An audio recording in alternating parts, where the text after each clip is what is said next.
Actually it is not really a human happy Prince, एक इंसान नहीं है। Actually it is a statue.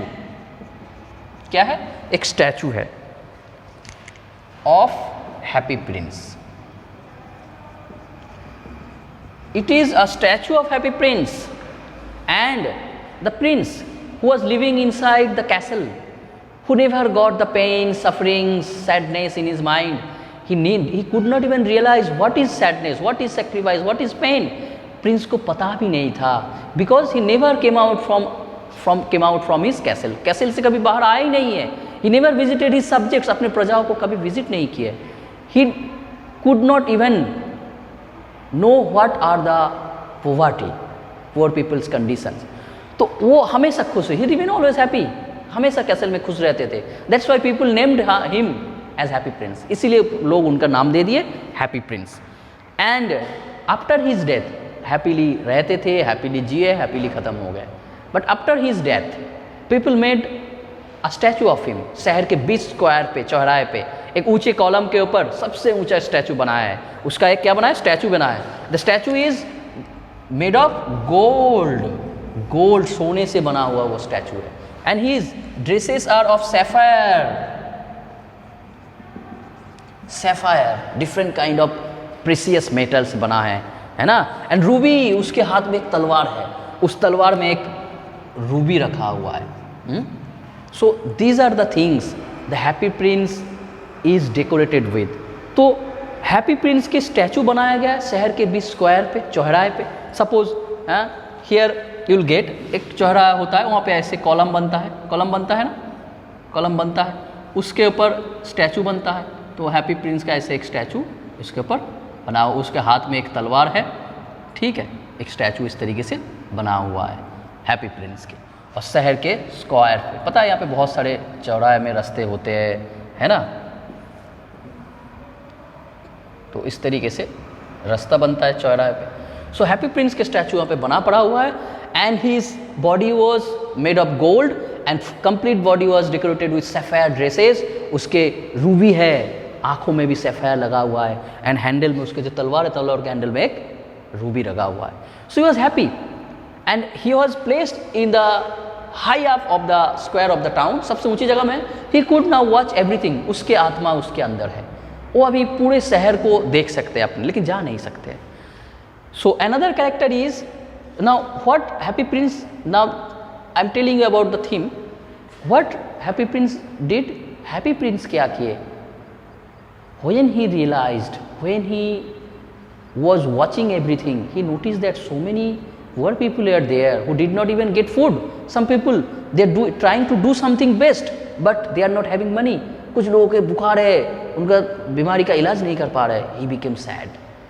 He tried to sacrifice everything. तब उसने अपने स्टैचू से अपना सैफायर, अपना गोल्ड, अपना रूबी, एवरीथिंग, सब कुछ डोनेट कर देते हैं. अपने आप को एकदम भिखारी जैसे बना सकते हैं. So he got happiness. He became immortal. And God also knew. हमें पता है, सिर्फ मंदिर मस्जिद में जाके भगवान के पैर में माथा टेकने से नहीं, लोगों को हेल्प करने से, लोगों का मदद करने से, छोटे मोटे हेल्प से भी, हर रोज एक हेल्प करे, लोगों का अच्छा ही करे. God is omnipresent. omnipresent. God is present everywhere. हर जगह में, हर कोने में God is there. God everything he could realise. सबके आत्माओं के साथ परमात्मा का कनेक्शन है. वी नो कि हमारा आत्मा जो है एक बहुत बड़ा परमात्मा के साथ कनेक्शन है. सो जीपीएस सिस्टम की तरह है. भगवान का परमात्मा वो हेवन में है, और हम लोगों के शरीर में, अपने दिल में आत्मा वो जीपीएस सिस्टम की तरह काम का हर एक चीज़ के साथ कनेक्शन है. Like modern, I am telling you, ये कंसेप्ट हम गीता रामायण से मिले. बट मॉडर्न थिंग सोचो, हम अगर बिलीव करते हैं परमात्मा भगवान है, आत्मा हम है, तो उनके साथ हमारे कनेक्शन किस चीज़ में है? परमात्मा के साथ आत्मा. तो उसी तरीके से एक मेन सैटेलाइट स्काई के बाहर रखा हुआ है, उसके साथ जीपीएस सिस्टम में हर एक फ़ोन में जहाँ पे जीपीएस डिवाइस है कनेक्ट करते हैं ना. So these are the modern system of the, वहाँ से ही सब कुछ कनेक्टेड है बेटा. So here also God is omnipresent.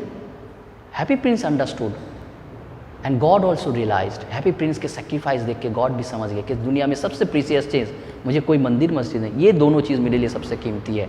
So another character will here, that is a bird, a swallow bird. a swallow bird, another character. That is an innocent bird. Innocency हमें पता है, innocency जहाँ पे कोई अपने selfishness नहीं रहते, हर चीज़ अपने इनोसेंसी के साथ करते हैं लोगों के अच्छाई के लिए. The swallow bird, the innocent bird who has sacrificed his life to help someone. किसी को हेल्प करने के लिए, किसी लोगों को अच्छाई के लिए सेक्रीफाइस करना, जैसे हमारे सोल्जर्स हमारे लिए करते हैं. But we never pay respect to them every time. So the sacrificing nature, a bird, an innocent bird, an innocent bird, he sacrificed his life,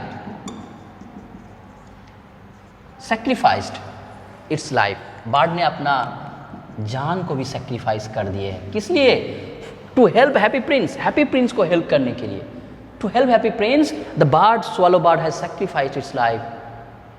He was a migratory bird. Cold winter season सह नहीं पाते. We know so many birds, migratory birds, अपना breeding time में या seasonal time में अपने जगह बदल लेते. तो swallow bird was also a migratory bird. He could not tolerate winter. He has to go to the far Egypt, गर्मी के मौसम जहाँ पे गर्मी है. But for the request of Happy Prince, Happy Prince के रिक्वेस्ट में, he stayed with him to help Happy Prince, Happy Prince को हेल्प करने के लिए. And he never thought of himself, अपना लाइफ सेक्रीफाइस कर दिए. एंड देन ह्यूमन बींग्स क्या करते हैं? इन लोगों को ग्रेट सेक्रीफाइस को अंडरस्टूड, रियलाइज नहीं कर पाते. What they thought? They thought these are the disturbance, these are the dustbins, कचरा, डेड बर्ड पड़ा हुआ है, चलो इस शहर का गंदगी कर रहे हैं. So these are the main theme and characters of this chapter Happy Prince. Students, very heart rendering stories there human beings के लिए, हमें बताने के लिए कि एक स्टैचू के थ्रू से ऑस्कर वाइल्ड ने क्या बताना चाहे, एक स्वैलो के थ्रू से, कि ह्यूमन बींग्स को भी every time self centred, selfish नहीं होना चाहिए. We have to do some work for others. लोगों के परेशानियों के बारे में समझना चाहिए. We have to realise, we have to understand, then we can do something for them that will bring happiness in our mind. वो परमानेंट हैप्पीनेस होगा. And that great work God will also help you every time. You will get your place in heaven. So this is the main theme characters of this chapter, and I will be telling you the summary of this chapter in the next video. Student, so must subscribe my channel.